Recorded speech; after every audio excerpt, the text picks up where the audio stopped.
Hello everyone, હું મેહુલ સરાફ સૌનું સ્વાગત કરું છું મારી ચેનલ ધ બ્રાઇટર્સમાં. તો આજના વિડીયોની અંદર આપણે જોઈશું કે ડિપ્લોમા એન્જિનિયરિંગના સેમેસ્ટર 1ની અંદર કયા કયા સબ્જેક્ટ આવશે, કારણ કે તમને ખબર પડી ગઈ હશે કે સેમેસ્ટર 1નો ન્યૂ સિલેબસ આવી ગયો છે 2024થી આગળ આવે જેટલા બી વર્ષ આવશે એના માટે. જે આપણી નવી એજ્યુકેશન પોલિસી એટલે કે NEP હતી એ પ્રમાણે સિલેબસની અંદર થોડો ઘણો ચેન્જીસ આવેલો છે. તો સૌથી પહેલાં એવું જોઈએ કે કઈ કઈ બ્રાન્ચની અંદર કયા કયા સબ્જેક્ટ છે. હવે કોલેજ સ્ટાર્ટ થઈ ગઈ છે, તમને ટાઈમ ટેબલ મળી ગયું હશે તો એના થ્રુ તમને ખબર પડી ગઈ હશે કે કયા કયા સબ્જેક્ટ તમને આવવાના છે એવું. પણ જો કોઈને આઈડિયા ના હોય તો આપણી પાસે એક PDF છે અહીંયા કે જેમાં કઈ કઈ બ્રાન્ચની અંદર કયા કયા સબ્જેક્ટ છે બધી વસ્તુ અહીંયા ડિસ્પ્લે કરેલી. જેમ કે ECની વાત કરતા હોય તો ECની અંદર પહેલાં એવું સમજો કે આ PDF તમે જોયું હોય તો એના પરથી તમને આઈડિયા હોવો જોઈએ કે અહીંયા આ જે વસ્તુ લખી છે સ્કીમ ક્રેડિટ, એનો શું મતલબ છે. જેમ કે ક્રેડિટની વાત કરું તો ક્રેડિટ એ તમારે બહુ દિમાગ પર લેવાની વસ્તુ નથી, કારણ કે ક્રેડિટ એવું સમજાવવા માંગે છે કે જે સબ્જેક્ટની ક્રેડિટ વધારે હોય એ સબ્જેક્ટમાં વધારે માર્ક્સ લાવવાથી GTUના એક્ઝામની અંદર સારા એવા SPI સ્કોર થતા હોય છે.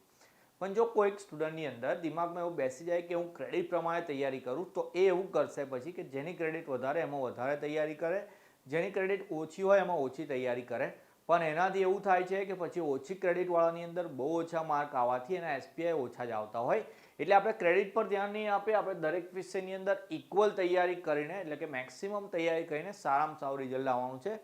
તો ક્રેડિટને જવા દઈએ તો એના પછી LTP 3 વસ્તુ આવે છે કે જેમાં L એટલે લર્નિંગ હોય છે. એનો મતલબ કે થિયરીનું પેપર એનું આવશે કે નહીં, એના પછી ટ્યુટોરિયલ, એના પછી પ્રેક્ટિકલ. તો આ બંને વસ્તુ છે કોલેજની અંદર થશે. ટ્યુટોરિયલની અંદર તમારે લેબ મેન્યુઅલ કે એવું કંઈક લખવા આપશે લોકો. પ્રેક્ટિકલમાં તમારે લેબ કરવાની હોય, એની જર્નલ બનાવવાની હોય, સબમિશન કરવાના હોય, વાઇવે કરવાના હોય. તો આ જે બંને વસ્તુ છે તમારી કોલેજ પર થશે. પણ આજે પહેલી લર્નિંગની જે ક્રેડિટ આપેલી હોય છે એ તમારી GTUની જે એક્ઝામ અથવા તો આપણે જેને બોર્ડની એક્ઝામ કહીએ તો એ એક્ઝામની અંદર કામ લાગશે કે જેનું પેપર તમારું ફાઇનલ જે આવશે ફર્સ્ટ સેમેસ્ટરનું જે 70 માર્કનું, એટલે કે થ્રુ આઉટ તમારા ડિપ્લોમા એન્જિનિયરિંગની અંદર 70 માર્કની જે એક્સટર્નલ એક્ઝામ લેવાશે એની ક્રેડિટ પહેલાં Lમાં લખેલી હોય. તો અહીંયા દેખો આ 0 છે, અહીંયા 0 છે, લાસ્ટ વાળું 0 છે. તો જ્યાં 0 લખેલું હશે એનો મતલબ કે GTUની ફાઇનલ એક્ઝામમાં એના પેપર નથી આપવાના. તો EC બ્રાન્ચવાળાને જોઈએ તો એ લોકોએ mathematics 1, modern physics, fundamental of electronics ને સાથે ફંડામેન્ટલ ઓફ ઇલેક્ટ્રિકલ એન્જિનિયરિંગ અને કોમ્યુનિકેશન સ્કિલ ઇન ઇંગ્લિશ એટલે કે 5 સબ્જેક્ટની એક્ઝામ આપવાની આવશે. એ જ રીતે જોઈએ તો આપણે એના પછી ઇલેક્ટ્રિકલ એન્જિનિયરિંગમાં mathematics 1, engineering chemistry, DC circuit, basics of electronics, communication skill in English. Next જોઈએ IC બ્રાન્ચની અંદર જોઈએ તો mathematics 1, modern physics, fundamental of IC engineering, એના પછી બેઝિક્સ ઓફ ITS, એના પછી communication skill in English. Power electronics તો મે બી સ્ટુડન્ટ એના હોતા નથી, રિન્યુએબલના પણ હોતા નથી, એના પછી ઓટોમેશનના પણ નહીં, બાયોમેડિકલના પણ નહીં. આટલી બ્રાન્ચીસ બહુ હોતી નથી. સિવિલ એન્જિનિયરિંગની વાત કરીએ તો એમાં mathematics 1, applied physics, civil engineering drawing, engineering graphics, construction material અને કોમ્યુનિકેશન સ્કિલ ઇન ઇંગ્લિશ, એટલે કે ટોટલ 6 પેપર આપવાના આવશે. સિવિલ એન્જિનિયરિંગ ડ્રોઈંગ જે છે અત્યાર સુધી સેકન્ડ સેમની અંદર આવતું હતું, એ લોકોએ ફર્સ્ટ સેમની અંદર કરી દીધું છે. તો આ બંને જે તમારા ડ્રોઈંગ ને ગ્રાફિકના સબ્જેક્ટ છે બંને ડ્રોઈંગના આવશે. સબ્જેક્ટની વાત કરીશું આગળ. એના પછી એન્વાયરમેન્ટના બી સ્ટુડન્ટ નથી હોતા, માઇનિંગના પણ નથી હોતા. IC હોય છે તો ICની અંદર mathematics 1, modern physics, fundamental of electronics સાથે સાથે કોમ્યુનિકેશન સ્કિલ ઇન ઇંગ્લિશ 4 જ સબ્જેક્ટ છે તમારા. એના પછી કોમ્પ્યુટર એન્જિનિયરિંગની અંદર mathematics 1, modern physics, computer programming fundamentals, basics of electronics ને કોમ્યુનિકેશન સ્કિલ ઇન ઇંગ્લિશ. તમે જોઈ લીધું હશે કે મેથેમેટિક્સ 1 ને કોમ્યુનિકેશન સ્કિલ ઇન ઇંગ્લિશ દરેક બ્રાન્ચની અંદર આવે છે, કોમન સબ્જેક્ટ છે એટલે. એના પછી ITની વાત કરું, mathematics 1, engineering chemistry, Python programming, introduction to IT, પછી કોમ્યુનિકેશન સ્કિલ ઇન ઇંગ્લિશ છે. ઓકે, કોમ્પ્યુટર સાયન્સ એન્જિનિયરિંગ CSEમાં દેખો mathematics 1, modern physics, computer programming fundamentals, એના પછી basics of electronics, communication skill in English. Okay, ચલો એના પછી કોઈ બ્રાન્ચની વાત કરીએ, સિરામિક નહીં, કેમિકલમાં. ઓકે, ચલો mathematics 1, basics chemistry, plant utility, engineering graphics, MST material science and technology અને કોમ્યુનિકેશન સ્કિલ ઇન ઇંગ્લિશ. એના પછી જોઈએ આપણે કઈ બ્રાન્ચ બાકી રહી છે હવે. ઓકે, મિકેનિકલની વાત કરીએ તો મિકેનિકલની અંદર mathematics 1, engineering material, elements of mechanical engineering, engineering graphic, communication skill in English. તો મિકેનિકલની અંદર આજે એન્જિનિયરિંગ મટીરિયલ્સ છે એ સબ્જેક્ટ નવો છે અને સાથે એલિમેન્ટ્સ ઓફ મિકેનિકલ એન્જિનિયરિંગ નવો છે. બાકી જે બંને સબ્જેક્ટ છે એ તો આવતા હતા. એન્જિનિયરિંગ ગ્રાફિક્સ પણ આવતું હતું. ઓટોમોબાઈલની અંદર mathematics 1, engineering material, basics of automotive science, engineering graphics, communication skill English, બંનેના ઓલમોસ્ટ બધા સબ્જેક્ટ સેમ છે, ખાલી એક જ અલગ અલગ છે.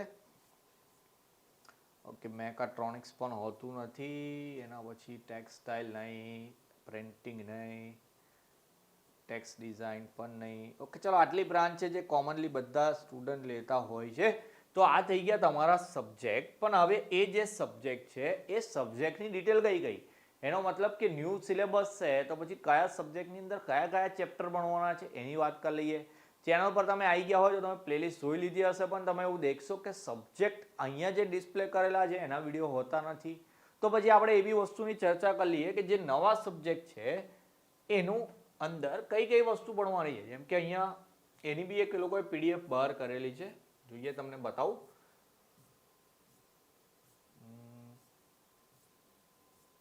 મેં દેખતો તો પીડીએફ. ઓકે, ચલો આ એક પીડીએફ છે એવું કે draft syllabus for diploma engineering semester 1 common subject, કે જે કોમન સબ્જેક્ટ હતા કયા કયા દરેક બ્રાન્ચની અંદર જે આવતા હતા એ સબ્જેક્ટની વાત કરીએ તો એની અંદર આટલા જે સબ્જેક્ટ છે mathematics 1, applied physics, modern physics, applied chemistry, basics chemistry, engineering chemistry, communication skill in English, sports and yoga છે પણ એમ તો પેપર આપવાનું નથી. એટલે આટલા જે સબ્જેક્ટ છે એમાં કઈ કઈ વસ્તુ છે તો મેથેમેટિક્સ 1ની વાત કરીએ સૌથી પહેલા તો મેથેમેટિક્સ 1 છે એની અંદર જે ચેપ્ટર આપેલા છે આપણા એ ચેપ્ટર છે determinant and function, trigonometry, vectors, coordinate, geometry ને લિમિટ. તો જે લાસ્ટ સેમેસ્ટરની અંદર મેથેમેટિક્સ હતું એનું નામ ખાલી મેથેમેટિક્સ જ હતું. એ જ બધા ચેપ્ટર ને એ જ વેટેજ છે, ઓલમોસ્ટ નહીં, એ જ વેટેજ છે. તો પછી એ જ સિલેબસ છે તમારો. તો પ્લેલિસ્ટની અંદર જે આપણે મેથેમેટિક્સ 1 નું એ નામ ચેન્જ કરી લીધું છે, તો એ જ પ્લેલિસ્ટમાંથી તમારે તૈયાર કરવાની છે. ઓકે, નવો વિડીયો બી હું બનાવીશ, પણ તમે એમાં દેખશો તો ઓલમોસ્ટ બધા આઈએમપી દાખલા છે બધા હું કવર કરાયેલા છે. અને અત્યાર સુધી જેટલા બી જીટીયુના પેપર છે એ એમાંથી જ આવતા હોય તો તમારે એમાંથી મેથ્સની તૈયારી તો સ્ટાર્ટ કરી દેવાની છે. એના પછી કોમન સબ્જેક્ટની વાત કરીએ તો બીજો સબ્જેક્ટ છે આપણો, ચલો મેથેમેટિક્સ 1 થઈ ગયું. એપ્લાઇડ ફિઝિક્સની વાત કરીએ તો એના કયા કયા ચેપ્ટર આપેલા તો પહેલો જે છે એ મેઝરમેન્ટ વાળો ચેપ્ટર છે. તો એપ્લાઇડ ફિઝિક્સ પહેલાં પણ હતું, એનું બી પહેલું ચેપ્ટર મેઝરમેન્ટનું જ હતું. ઓકે, એની બી પ્લેલિસ્ટ રેડી જ છે આપણું. બીજું જે ચેપ્ટર છે ફોર્સ વાળું હતું એ પણ સેમ જ હતું. એના પછી ઇલાસ્ટિસિટી વાળું ચેપ્ટર પણ એ જ હતું. એના પછી નેક્સ્ટ જોઈએ તો હીટ ટેમ્પરેચર વાળું બી ચેપ્ટર સેમ ને છેલ્લું ચેપ્ટર વેવ્સ વાળું પાંચમું એ પણ સેમ. તો એપ્લાઇડ ફિઝિક્સની પણ એક પ્લેલિસ્ટ બનાવી છે આપણે. તો એમાં જે વસ્તુ હતી એ જ વસ્તુ છે, નામ બી નહીં બદલાયું, કન્ટેન્ટ બી નથી બદલાયું. ઓકે, ચલો નેક્સ્ટ જોઈએ આગળ. એપ્લાઇડ ફિઝિક્સ ડન છે. એના પછી જોઈએ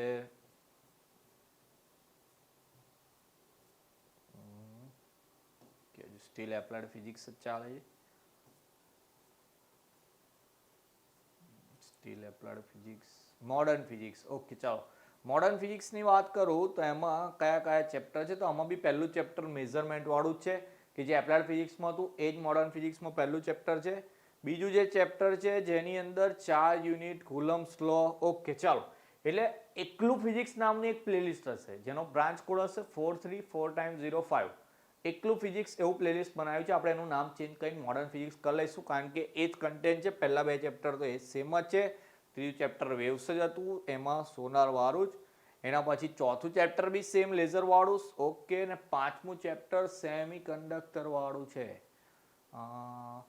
ઓકે, ચાલો પાંચમું ચેપ્ટર આઈ થિંક ચેન્જ થઈ ગયું છે. પાંચમું ચેપ્ટર એમાં હતું. જે ફિઝિક્સની પ્લેલિસ્ટ છે એમાં પાંચમું ચેપ્ટર અલગ હતું, જ્યારે અહીંયા પાંચમું ચેપ્ટર એ લોકોએ ચેન્જ કરેલું છે. તો પાંચમા ચેપ્ટરના વિડીયો મારે બનાવવાના બાકી રહેશે. તો આપણે મોડર્ન ફિઝિક્સ એ પ્લેલિસ્ટની અંદરથી જે બીજા વિડીયો છે એને આપણે રિમૂવ કરી દઈશું અને આ ચેપ્ટરના વિડીયો આપણે નવેસરથી બનાવીને આપણે એમાં એડ કરી દઈશું. તો એ જે ફિઝિક્સવાળી પ્લેલિસ્ટ છે એ સ્ટાર્ટ કરી દેવાની. ચેપ્ટર વાઇઝ વિડીયો ભણવાના હું એ મસ્ત સરસ રીતે સમજાય, તમને બધાને ખબર પડી હશે. ના ખબર પડે તો ટેલિગ્રામની અંદર આપણું ગ્રુપ છે, લિંક ડિસ્ક્રિપ્શનમાં નાખી દઉં છું. એમાં જોઈન થઈને ઓનરમાં પર્સનલમાં મારો કોન્ટેક્ટ લઈને ત્યાંથી તમે મેસેજ કરીને મારી સાથે વાત કરી શકો છો. દરેક પ્રશ્નના તમને જવાબ ત્યાંથી મળી જશે. ઓકે, ચાલો મોડર્ન ફિઝિક્સની વાત થઈ ગઈ. એના પછી જઈએ, રેફરન્સ બહુ બધા આપેલા છે લોકોએ.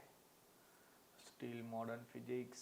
ઓકે, એપ્લાઇડ કેમેસ્ટ્રીની વાત કરીએ તો એપ્લાઇડ કેમેસ્ટ્રી જે બ્રાન્ચમાં હતું એ બ્રાન્ચની અંદર પહેલો બોન્ડિંગ વાળો છે. ઓકે, ચલો કેમેસ્ટ્રીની બી એક પ્લેલિસ્ટ છે આપણી.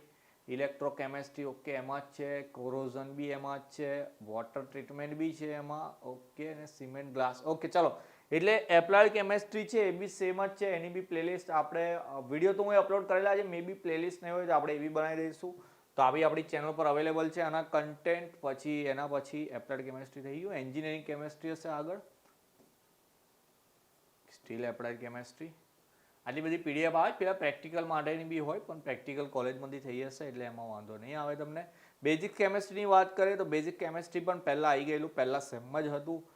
એના કન્ટેન્ટ જોઈ લઈએ. પહેલું એટોમિક સ્ટ્રક્ચરવાળું ચેપ્ટર પહેલાં એ જ હતું. ઇલેક્ટ્રોકેમેસ્ટ્રી ઓકે, હા એ પણ પહેલાં સેમ હતું. એના પછી કોરોઝન બી હતું પહેલાં, વોટર ટ્રીટમેન્ટ પહેલાં કેમેસ્ટ્રી જેવું જ છે. આમાં છેલ્લું ચેપ્ટર ખાલી અલગ આવશે, પણ જે બેઝિક કેમેસ્ટ્રી હતું એ પહેલાં આ જ હતું, એટલે એમાં બી કોઈ ચેન્જ કર્યો નથી. એ લોકોએ નામ પણ નથી બદલ્યું, એનું એ જ રાખેલું છે. કોમન સબ્જેક્ટમાં હતા તો એના એ જ છે, નહીં બદલાય એમાં.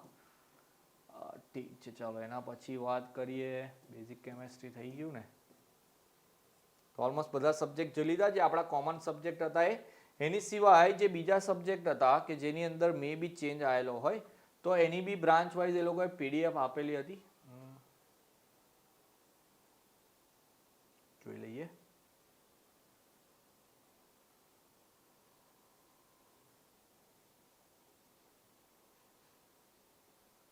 એક મિનિટ ચાલો.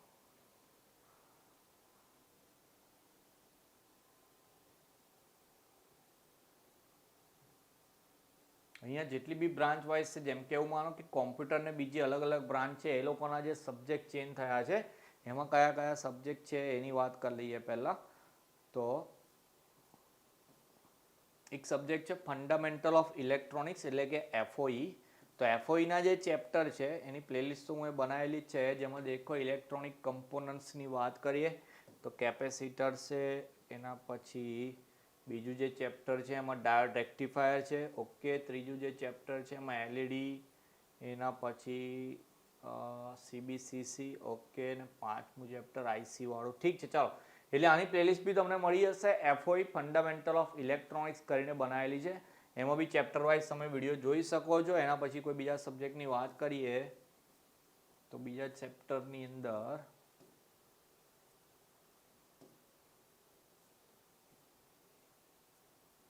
ઓકે, ચલો હવે સબ્જેક્ટ ચેન્જ થશે. અહીંયા બીજો છે fundamental of information and communication okay. ચલો આ સબ્જેક્ટ તો નવો છે, મતલબ આના વિડીયો આપણી ચેનલ પર અવેલેબલ નથી. તો કયા કયા ચેપ્ટર છે જોઈ લઈએ. આપણે એના વિડીયો બી શોર્ટ ટાઈપની અંદર સ્ટાર્ટ કરીશું. પહેલું computer system fundamental Google application છે, બીજું ડોક્યુમેન્ટેશન એન્ડ પ્રેઝન્ટેશન, એના પછી એમએસ એક્સેલ છે, એના પછી ઇન્ટ્રોડક્શન ટુ સ્ક્રેચ, એના પછી છે different blocks in scratch okay. અને પછી પાંચમું ચેપ્ટર છે તમારું procedures, decision making, looping and concept of list of scratch okay. ચલો આટલા જે 5 ચેપ્ટર છે એની પ્લેલિસ્ટ મતલબ એક બી વિડીયો અવેલેબલ નહીં હોય તો શોર્ટ ટાઈમની અંદર એવી વિડીયો આપણે સ્ટાર્ટ કરીશું. નવો સબ્જેક્ટ છે એટલે ભણવાની મજા આવશે ઓકે. ચલો એના પછી જોઈએ આપણે આગળ કે એફઆઈસીટી ચાલે છે હજુ. એના પછી છે વેબ ડેવલપમેન્ટ પ્રેક્ટિસની વાત કરીએ. વેબ ડેવલપમેન્ટ પ્રેક્ટિસનું પેપર હતું. ક્રેડિટની વાત કહું, લર્નિંગ 0 છે. ચલો આનું પેપર તો આવવાનું નહીં, સ્કીપ કરી દઈએ, ખાલી પ્રેક્ટિકલ માટેનો સબ્જેક્ટ છે. ચલ નીકળ. ચાલો એના પછી કયું છે કોમ્પ્યુટર પ્રોગ્રામિંગ ફંડામેન્ટલ ઓકે. ચલો આનું પેપર આવવાનું છે. આપણે પહેલા સેમની અંદર કોમ્પ્યુટરની અંદર સબ્જેક્ટ આવતો હતો જેનું નામ હતું સી પ્રોગ્રામિંગ, એ જ સબ્જેક્ટ છે. જેમ કે એનું પહેલું ચેપ્ટર સેમ છે ફ્લોચાર્ટ અલ્ગોરિધમ, એના પછી બીજું છે ડિસિઝન મેકિંગ એન્ડ બ્રાન્ચિંગ છે, એના પછી એરે છે, પોઇન્ટર છે, user defined function, character index string and array. પહેલા સેમની અંદર હું આના વિડીયો બનાવેલા હતા, પણ મે બી ખાલી આઈએમપી કે એવું પ્રોવાઈડ કરેલું છે, ચેપ્ટર વાઇઝ વિડીયો તમને નહીં મળે. તો આપણે આના પણ વિડીયો શોર્ટ ટાઈમની અંદર અપલોડ કરી દઈશું. પણ જરા મને બતાવજો કે જેટલા બી લોકો આ વિડીયો દેખે છે એ લોકોએ પહેલી બ્રાન્ચ મતલબ કઈ બ્રાન્ચની અંદર ને કઈ કોલેજમાં એડમિશન લીધું છે, તો કોમેન્ટમાં નાખજો જરા. જેટલા પણ સ્ટુડન્ટ મેક્સિમમ બ્રાન્ચના હશે, માન લો કે કોમ્પ્યુટરના વધારે હશે તો આપણે કોમ્પ્યુટરથી સ્ટાર્ટ કરીશું, મિકેનિકલના વધારે હશે તો પહેલાં મિકેનિકલના કોઈ સબ્જેક્ટથી આપણે વિડીયો બનાવવાનું સ્ટાર્ટ કરીશું ઓકે. ને વિડીયો જરા પસંદ આવે, મારી મહેનત પર અપલોડ કરવું હોય તો વિડીયો લાઇક કરી દેવાનો અને મેક્સિમમ સ્ટુડન્ટને શેર કરજો, જેથી બધા સ્ટુડન્ટ જે નવા છે ડિપ્લોમાની અંદર એ લોકોને ઇન્ફોર્મેશન મળી જાય ઓકે, ચલો આ તો બધા સબ્જેક્ટની વાત થઈ ગઈ. હું વિડીયો બનાવીશ એટલે તમને ડિટેલમાં ખબર પડી જ જશે. પછી કોઈ બીજી વાત કરીએ, જેમ કે કયા સબ્જેક્ટમાં કઈ રીતે તૈયારી કરવાની. મેઇન વાત કે ભાઈ 10મા સુધી તો આપણે ટ્યુશન ક્લાસમાં ભણ્યા, સ્કૂલમાં ભણ્યા, સ્કૂલમાંથી 20માંથી માર્ક મૂકી દીધા, આપણે 80માંથી પાસ થઈ ગયા. પછી ડિપ્લોમામાં આપણે જેમ તેમ કરીને ગવર્મેન્ટ કોલેજની અંદર એક્ઝામમાં એડમિશન લઈ લીધું. હવે ગવર્મેન્ટ કોલેજમાં આવ્યા પછી એવું ખબર પડી કે ભાઈ અહીંયા તો લાલિયાવાડી ચાલે છે, કોઈક જગ્યાએ ટીચર છે નહીં, કોઈ જગ્યાએ ટીચર છે તો બરાબર ભણાવતા નથી. તો પછી આપણે સબ્જેક્ટની અંદર તૈયારી કેવી રીતે કરીશું? તો જે લોકો ગવર્મેન્ટ કોલેજમાં છે એમને આ ઘણી બધી તકલીફ સામનો કરવો પડે છે. દર વર્ષે હું જોઉં છું, કેટલા વર્ષોથી હું ભણાવું છું એટલે મારો એક્સપિરિયન્સ છે પર્સનલ. એટલા માટે જ આપણે યુટ્યુબ પ્લેટફોર્મ પર આવ્યા છે કે જેમને પણ તકલીફ પડતી હોય એ બધાની આપણે તકલીફ અહીંયાથી દૂર કરશું. તો કયા સબ્જેક્ટમાં કેવી રીતે તૈયારી કરવાની છે? તો તૈયારી એવી રીતે જ કરવાની જેવી રીતે મેહુલ સર તમને કરવા કે. ઓકે, તો જેટલા બી સબ્જેક્ટના આપણી પાસે ઓલરેડી વિડીયો છે ચેનલ પર, એના પર જઈને તમે દેખશો. જે રીતે હું તૈયારી કરવા કહું, સ્ટેપ બાય સ્ટેપ આન્સર લખવાના હોય, દાખલા એટલે કે ન્યુમેરિકલ કેવી રીતે કરવાના છે, એ બધી વસ્તુ તમને વિડીયો 3 મળી જશે ઇન્ફોર્મેશન. તો આપણે દરેક સબ્જેક્ટના વિડીયો બનાવી દઈશું, એની વાત કરી લઈશું. ને કયા કયા સબ્જેક્ટના તમને ઓનલાઈન ક્લાસીસ મળી જશે. ઓનલાઈન ક્લાસ મતલબ તમને વિડીયો કયા કયા સબ્જેક્ટના મળી જશે. તો આપણે ઓલરેડી ઘણા બધા, જેમ કે કોમ્યુનિકેશન સ્કિલ ઇન ઇંગ્લિશ, જે પહેલાં બી હતો સબ્જેક્ટ, અત્યારે બી છે, એનો કોઈ જ ટોપિક ચેન્જ નહીં થયો. જેવી રીતે મેથ્સનો બી ચેન્જ નહીં થયો. તો એ સબ્જેક્ટની પણ પ્લેલિસ્ટ બનાવી છે જેમાં 9 થી 10 વિડીયો તમને મળી જશે. ગ્રામર બી છે, એમાં જે પ્રોઝ એન્ડ પોટી એટલે કે જે પાઠ અને કાવ્યના બી પ્રશ્નો જવાબ, એ બધી વસ્તુ તમને મળી જશે. અને આપણી ટેલિગ્રામ ગ્રુપની લિંક છે ડિસ્ક્રિપ્શનમાં નાખી છે, ત્યાં એમની તમને PDF બી મળી જશે બધી વસ્તુની. તો અહીંયા આપણી બ્રાઇટર્સ ચેનલ પર મેક્સિમમ સબ્જેક્ટના, મતલબ કે પહેલા બીજા સેમની અંદર તમને થ્રુઆઉટ બધા સબ્જેક્ટના તમે પ્લેલિસ્ટમાં જોઈ લીધું હશે. તમને બધા સબ્જેક્ટના વિડીયો અહીંયાથી મળી જ જશે. ખાલી એટલું કરવાનું છે કે તમારે મને એન્કરેજ કરતો રહેવાનો, કે જેમ કે હું આ એક વિડીયો ઇન્ફોર્મેશન માટે બનાવ્યો, તમને હેલ્પફુલ થયો તો તમારે લાઇક કરીને કોમેન્ટ કરી આપવાની, કે જેથી મને એન્કરેજમેન્ટ મળે, મને મોટિવેશન મળે કે હું બીજા પણ વિડીયો બનાવતો જાઉં તમારા માટે.